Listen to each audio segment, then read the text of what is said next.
ओडिशार पुरी जिल्लार एरबंगा ग्राम 1472 मसीह पिता सोमनाथ महापात्र और माता महामाया देवी कोल जन्म होते श्री बलराम दास। पिता सोमनाथ महापात्र सेतबेले कलिंगर राजा प्रतापरुद्र देवों पाखरे मंत्री थिले। कहती पिता सोमनाथ महापात्र बेलेश्वर महादेव आशीर्वाद पुत्र बलराम दास को पाइथिले।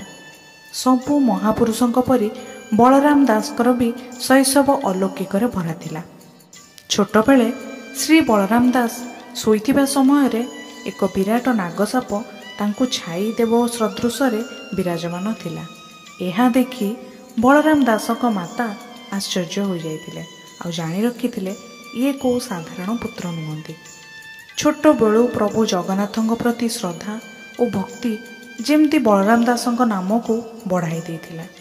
धीरे धीरे बयस बढ़िबा सह पिता सोमनाथ स्थान रे बलराम दास राजदरबार रे राजा प्रतापरुद्र देवंकर मंत्री भाव में नियुक्त हेले। किंतु प्रभु चैतन्यंकर पुरी आगमन और बलराम दासंक सह देखा जेमती तांकु ए सबुरु उपरकू नहीं जाइतिला। आउ से चाकरी छाड़ी हरि कीर्तनर महत्व ज्ञान को प्रचार करथिले। प्रभु बलराम दास दिव्य चेतना रे भरपूर थिले, किंतु तांकर जड़े बेसिया प्रति अनाबेला आकर्षण थिला।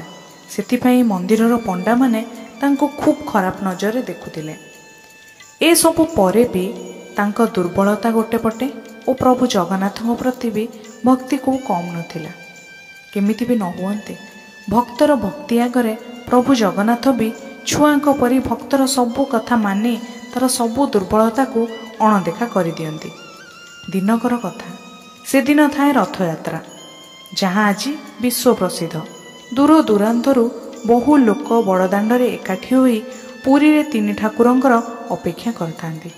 दाण्डरे शंख हुलहुलीर शब्दरे जेमती पूरा ओडिशा खुशी रे उठुथाए और पड़ुथाए। आउ से दिन बलराम दास थांती बेश्याशाଳରେ आउ भूली जाई थांती रथयात्रार ए दिन को। शंख हुलहुलीर शब्द शुणी बलराम दास सबू छाड़ी आसी देखते कि बड़ दाण्डरे तीन रथ टଣା आरंभ हो गलानी। तांको आखिरे छळ छळ लुह और दुख और सुखरे से निजको गाड़ी देउथांती। ए सबु परे से दौड़ी गले रथ ऊपर को। रथर पंडा माने तांको रथरु विताड़ित करदेले।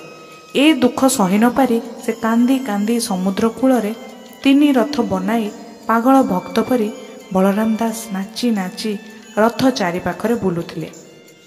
ए सबु भितरे बड़ दाण्डर तीन रथ अटकी गला और पुरी महाराज ए खबर जानी भक्त बलराम दास को रथ ऊपर को आनिथिले।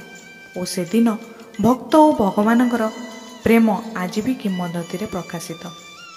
बलराम दासकर बयस बढ़िबा सह से पुरी जिबा आसिया आउ करि पारु नथांती। ए दुखरे दुखी जगा को डाकिबा क्षणी जगन्नाथ तांको आश्वासन देइतिले कि बलराम दास तांको जेउठी चाहिए दर्शन करबा पाई तांको ठीक श्रीक्षेत्र परी दर्शन कराइबे। से किछि दिन परे बलराम दास निजर अंतिम समय को जानिपारी कष्ट करी शेष दर्शन करबा पाई श्रीक्षेत्र अभिमुखे बाहरिले। आंजुलारे किछि फूल नहीं कुशभद्रा नदी रे गाधेइबा को पसिचंती जे हठात तांको शरीर सिहरी उठिला।